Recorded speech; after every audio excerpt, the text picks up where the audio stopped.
Netcasts you love. From people you trust. This is Twit.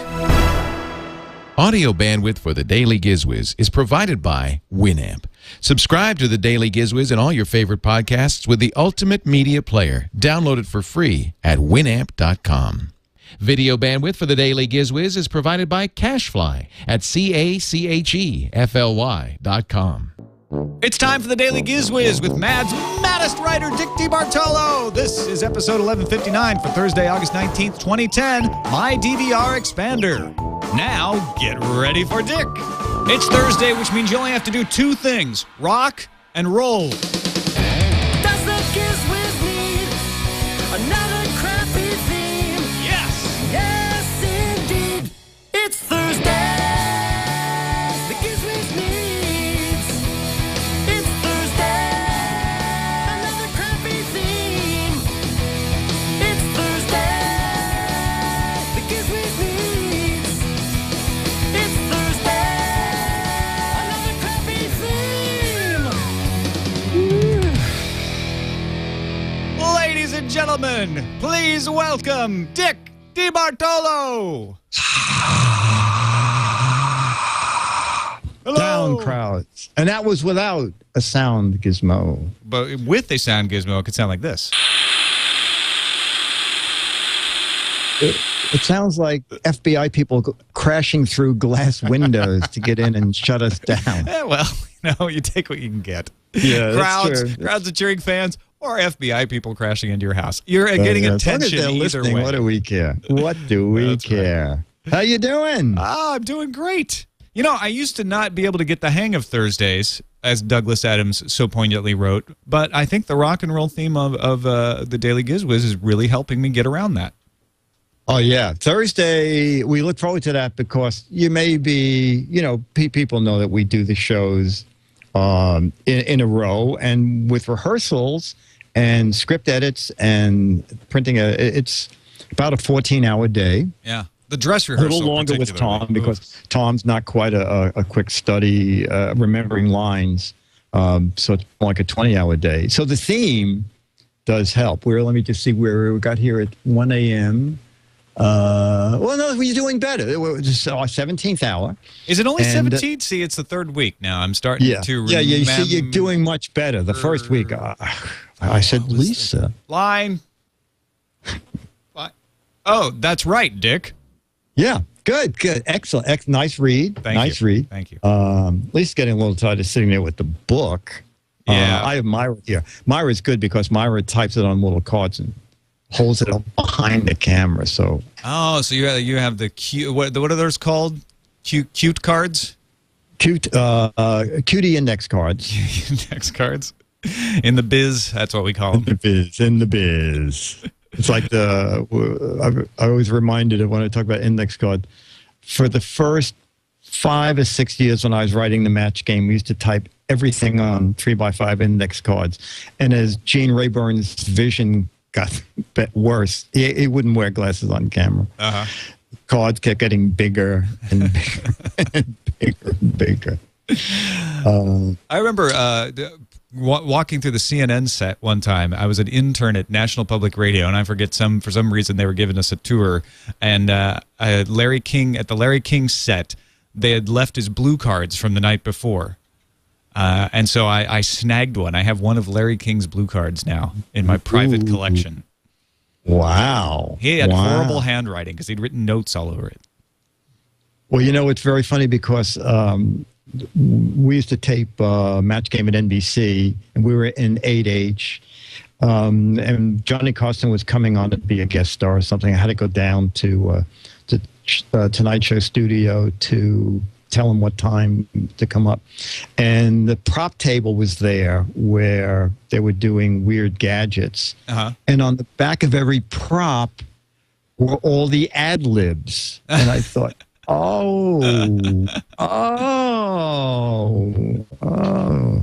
he would show it, and then it would say, wow, this looks like somebody, whatever. And I thought, so that's how that works. Well, so I was wondering why there was all this stuff taped to the back of my sound gizmo. Yeah, But I you didn't. see- I didn't read any of that. But Yeah, no, screwed no, that. that's why that episode tanked. will Yeah. not be in won't be in the archives.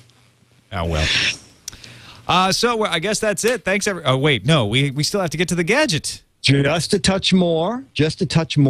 Something from Western Digital. Oh, I like Western Digital. Oh, I love Western Digital. They have a gadget that I love, and it's called my DVR Expander. Do you know what they are? I have heard of this before. Yeah, is this the thing where you plug it in and it just gives you an extra several hundred gigs or whatever to record your shows? Yes, exactly. Yeah, Exactly. Well, they have a new version out now, and they are amazing. It took Time Warner 3 years to redo the software so they would work. But now Time Warner Cable, they mostly work with, well, you have to go to the Western Digital website. A lot of boxes are Scientific Atlanta 8300s and 8300 HD. They work with that. That's what I use it on. And basically, what's great, comes with the cable. The back of your cable box has a little out dongle there, and you'll see that your cable box is up to 98% full. You plug the cable in, and it'll come up and it says, this cable box has discovered external memory, okay to use it, and you click the yes button, and suddenly the memory available now becomes like 40%, because it now has all of that memory now to use to store programs. And, you know, HD content takes up a lot of content. So now they have introduced, and it just came, so I'm pulling the Ooh, it's unboxing. I like it. unboxing. Isn't it a beautiful guy? This is the new, wow, look at how shiny that is. It's like, oh, you can see my teleprompter. Oh, sorry. This is the MyBook AV version of the DVR expander. So now, Tom, it's a terabyte. Oh man, okay, I like that. Depending on your camcorder, and again, you'll find all this on the Western Digital website, which their website, I love it. It's just WDC.com, Western Digital Company, but WDC.com. Some camcorders can plug directly into this. So if you want to offload content from your camcorder without a computer, you can do that. It has an eSATA connection, which the earlier model did not have.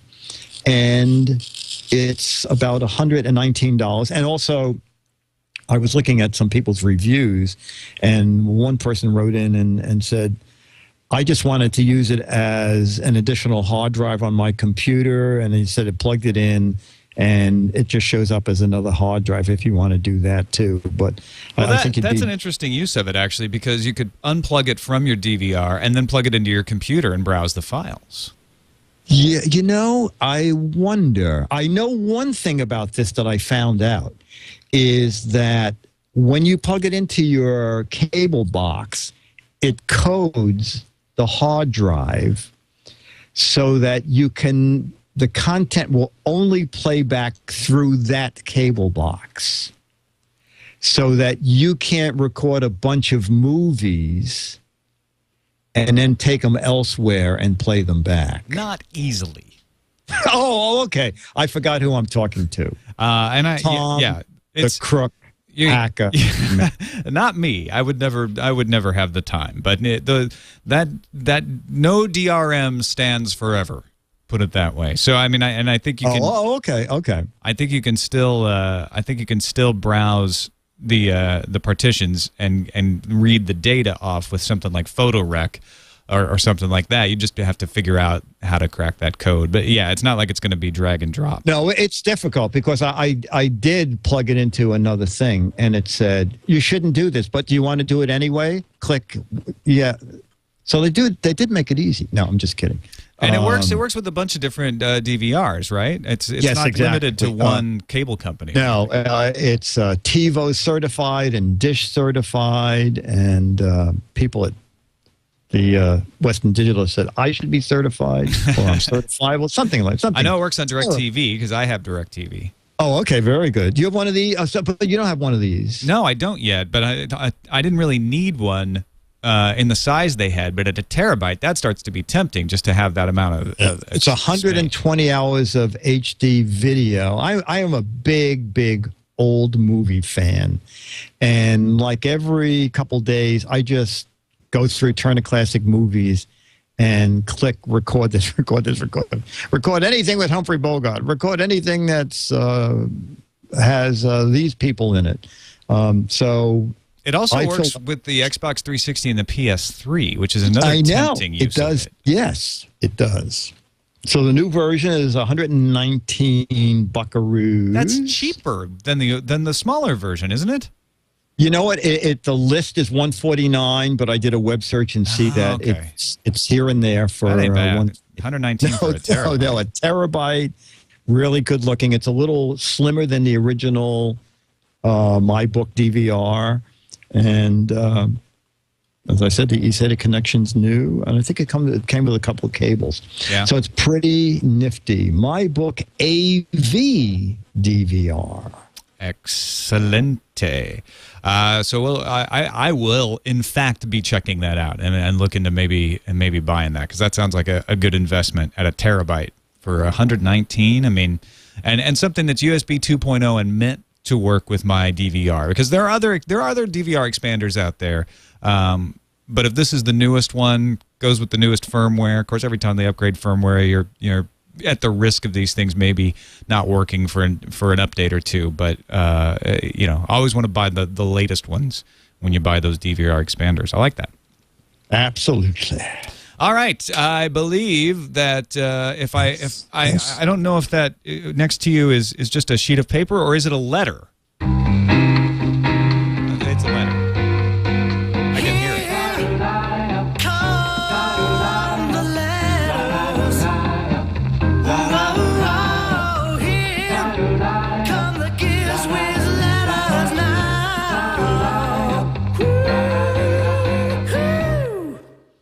Just makes me want to slick my hair back and hop on a motorcycle. I was reaching for my guitar. I should have had it. I could have gone in there, riffed about. Yeah, absolutely. Nathan writes, I was watching Daily Gizwiz 1149 about the Razer A5 Lux scooter. That's the scooter I bought.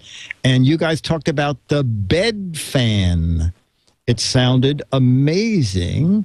I used to have a great bed/fan height/sheet weight combo that would create a pillow of air around me when I used the fan beside my bed, and it would cause the sheet to barely caress me, and it was perfect comfy every night. I tried to recreate the experience with many bedside fans, but all had failed. I never thought about putting a fan at the foot of the bed. Hopefully that'll be my ticket back to summertime perfect comfy. Nathan, Tom, and if you go to my website, always check out Inside DGW, because Alfred Chan does a great job, and he put photos in there of Bedfan. Bedfan was an apparatus that you put at the foot of your bed, and it goes up right between the sheets, and there's a little between the sheets, and there's a little funnel that when it's very warm, you turn it on, and it blows cool air between the sheets. So you don't have to sleep without sheets, but you can still be nice and cool. Yes, exactly. That's what Bedfan was. And it apparently caresses you lovingly. It does caress you lovingly, unless you turn it on high, in which case you'll be blown across the floor and hit the headboard with great velocity, which can be fun too. It all depends on what you're into.